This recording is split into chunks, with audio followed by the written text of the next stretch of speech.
Kembali lagi bersama channel kita semua. Jika Anda suka, jangan lupa komen, like dan subscribe, serta bila Anda berkenan, aktifin subtitlenya supaya ada tulisan teksnya. Kita langsung ke ceritanya. Perintah Kaisar Naga. Bab 46794681.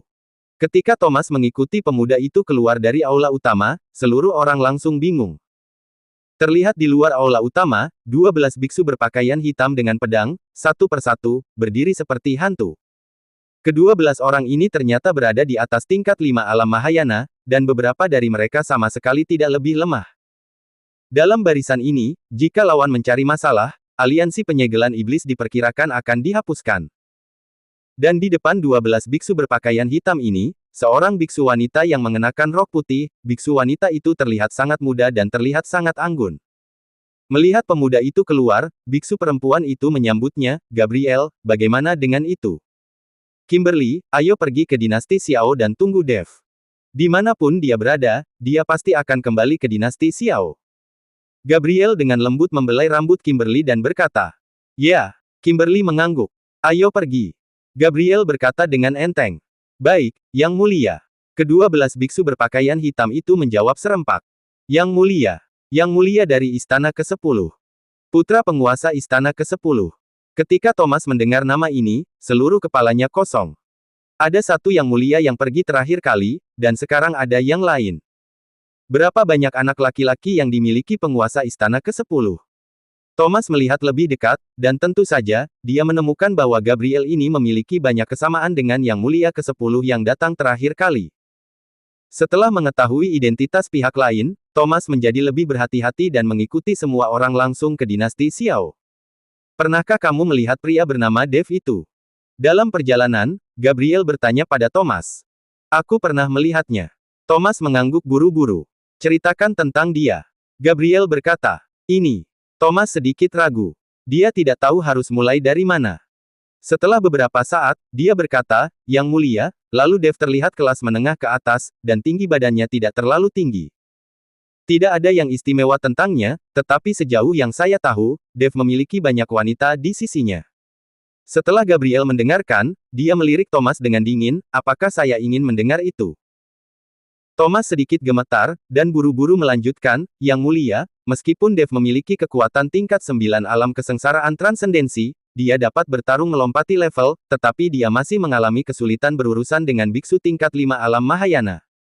Mendengarkan kata-kata Thomas, Gabriel sedikit mengerutkan kening, "Tapi dia membunuh Rota." "Apa?" Thomas terkejut, dan seluruh tubuhnya hampir jatuh dari udara. Tuan Rota adalah puncak dari tingkat 9 alam Mahayana, jadi bagaimana Dev bisa membunuh Tuan Rota? Bahkan jika Dev luar biasa, itu tidak akan pernah mungkin. Tapi ada Tuan Si di belakang Dev, yang kekuatannya tidak dapat diprediksi.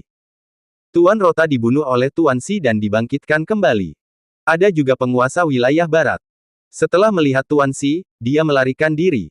Thomas menceritakan kisah Dev secara mendetail. Gabriel sepertinya tidak terlalu terkejut, sepertinya dia sudah lama mendengar hal-hal ini. Jika tidak, mustahil baginya untuk langsung membiarkan Thomas membawa dirinya ke dinasti Xiao untuk menunggu Dev. Dev ada di kota binatang, tapi Gabriel tidak tahu di mana kota binatang itu, jadi jika dia ingin menemukan Dev, dia hanya bisa duduk dan menunggu di dinasti Xiao. Identitas Dev ini benar-benar luar biasa. Dengan sedikit kebingungan di mata Gabriel, dia melihat ke kejauhan dan berkata. Thomas tidak berani berbicara, lagi pula, dia tidak tahu apa identitas Dev. Kimberly di samping Gabriel sedikit khawatir dan berkata, "Gabriel, orang di belakang Dev sangat kuat, ayo cari dia sekarang, kan?"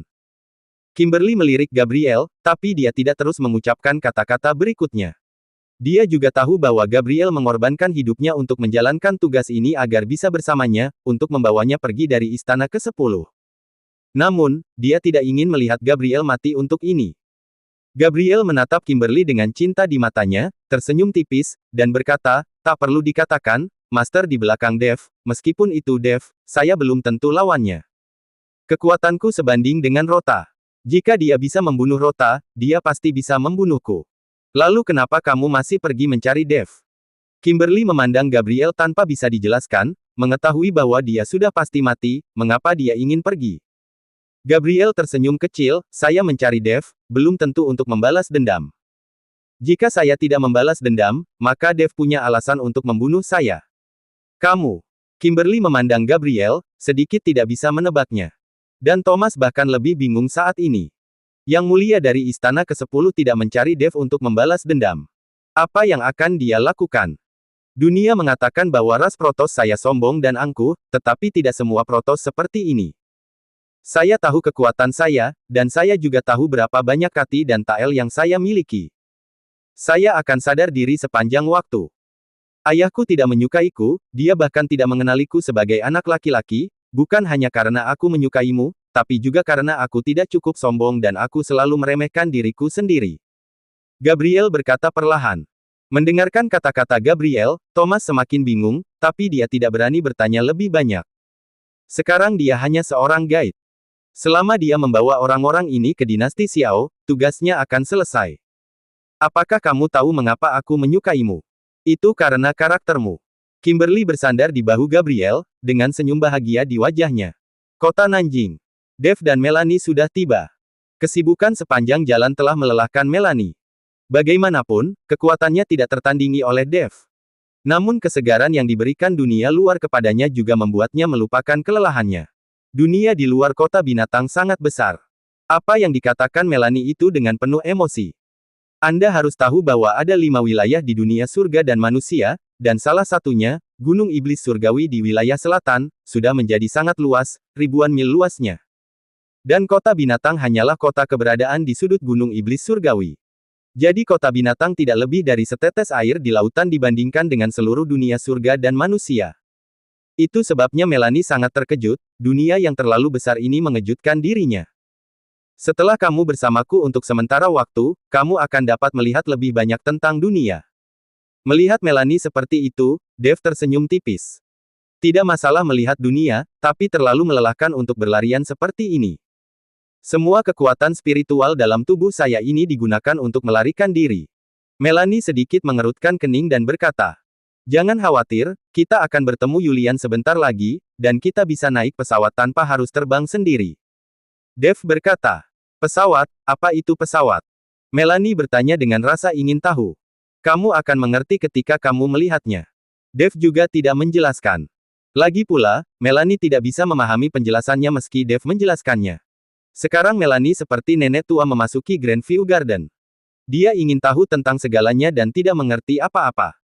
Ketika Dev menemukan Yulian, Yulian tidak bisa membantu tetapi terkejut ketika dia melihat gadis kecil di samping Dev. "Tuan Chen, siapa gadis ini?" Yulian bertanya. "Namanya Melanie, dia tidak berdaya, dan dia telah mengikutiku sepanjang jalan. Dia adalah ras binatang." Dev berkata, "Halo, nama saya Yulian Ji." Yulian mengulurkan tangannya dengan murah hati dan menjabat tangan Melanie. "Namamu adalah Yulian Ji. Apakah Anda memiliki pesawat terbang?" "Apa itu pesawat terbang? Bisakah Anda membiarkan saya melihatnya?" Ketika Melanie melihat Yulian, dia sangat penasaran dan berkata, "Ini." Yulian terkejut, lalu menatap Dev. "Kamu keluarkan pesawatnya, bawa dia tur, dan biarkan dia mengenalnya. Saya akan pergi dan mengucapkan selamat tinggal kepada Tuan Paviliun Qian. Setelah meninggalkan kota Nanjing kali ini, saya tidak tahu kapan saya bisa kembali." Dev meminta Yulian untuk membawa Melanie melihat pesawat itu, dan dia pergi ke Paviliun Wantong untuk mencari Tuan Paviliun Qian. Dev mencari Tuan Paviliun Qian, satu untuk mengucapkan selamat tinggal, dan yang lainnya untuk bertanya tentang tulang abadi Raja Iblis Awan Merah. "Oke, aku mengerti." Yulian mengangguk. Sejak mengikuti Dev, Yulian juga menjadi jauh lebih dewasa dan stabil. Dinasti Xiao. Mackenzie Xiao membawa McKinney dan banyak elit dinasti Xiao ke langit bersama-sama. Di depan mereka, ada seorang pemuda berbaju putih, dan seorang wanita dengan rok putih diikuti oleh pemuda itu. Di belakang mereka berdua adalah Thomas. Di belakang Thomas, ada 12 biksu pedang yang berdiri, semuanya berada di atas tingkat 5 alam Mahayana. Melihat barisan ini, Mackenzie Xiao dan wajah semua orang menjadi serius. Thomas membawa orang ke sini, itu jelas bukan hal yang baik. Tapi di hadapan begitu banyak pria kuat, Mackenzie Xiao tidak takut, lagi pula, mereka juga memiliki pendukung di belakang dinasti Xiao. Tuan Xi telah menambahkan keberuntungan selama ribuan tahun ke dinasti Xiao. Meskipun orang-orang di depan mereka ini sangat kuat, mereka tidak dapat menggerakkan dinasti Xiao. Thomas, apakah kamu berani membawa orang-orang ke dinasti Xiaoku? Apakah kamu juga ingin mati sekali? McKinsey Xiao bertanya pada Thomas. Wajah Thomas menjadi sangat jelek, tetapi dia tidak berani marah dan berkata, Kaisar Xiao, jangan salah paham, saya hanya menunjukkan jalan kepada Yang Mulia Gabriel kali ini. Yang Mulia sedang mencari Dev. Yang Mulia. McKinsey Xiao memandang Gabriel, apakah kamu dari istana ke-10? Gabriel mengangguk, ya. Untuk apa kamu mencari Tuan Chen? Apakah kamu ingin balas dendam? McKinsey Xiao bertanya. Saya baru saja datang ke sini dengan kekaguman. Gabriel berkata, datang ke sini. McKinsey Xiao sedikit bingung, tetapi dia tidak mempercayai kata-kata Gabriel, tetapi berkata dengan dingin, Tuan Chen tidak berada di dinasti Xiao saya, dia telah pergi selama beberapa hari. Aku tahu, aku di sini untuk menunggunya. Tentu saja Gabriel tahu bahwa Dev tidak ada di sana. McKinsey Xiao mengerutkan kening dan menatap Gabriel di depannya.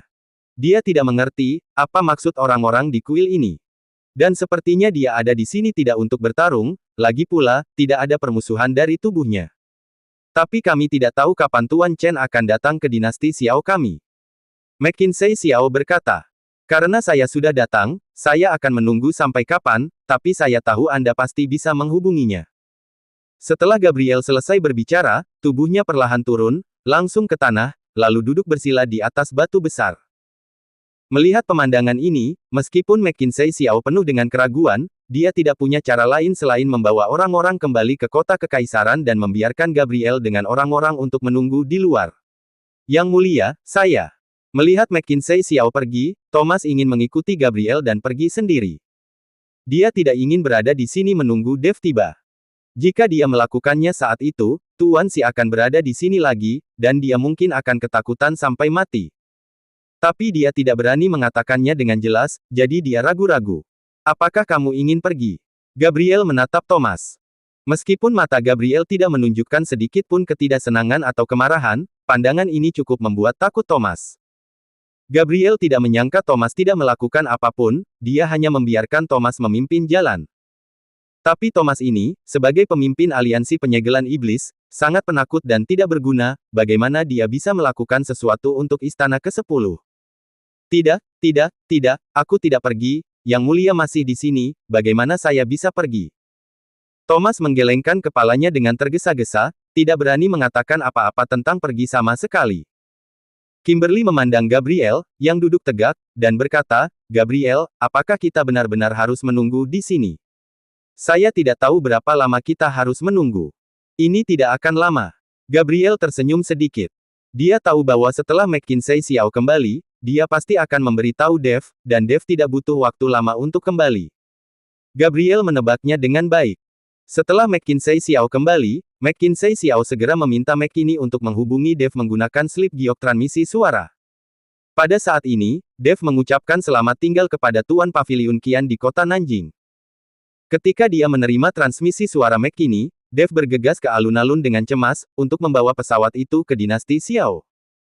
Dev tidak menyangka, Tuan Xi telah maju, dan orang-orang dari istana ke-10 belum berhenti juga, malah merena berani menyusahkan dinasti Xiao. Bersambung.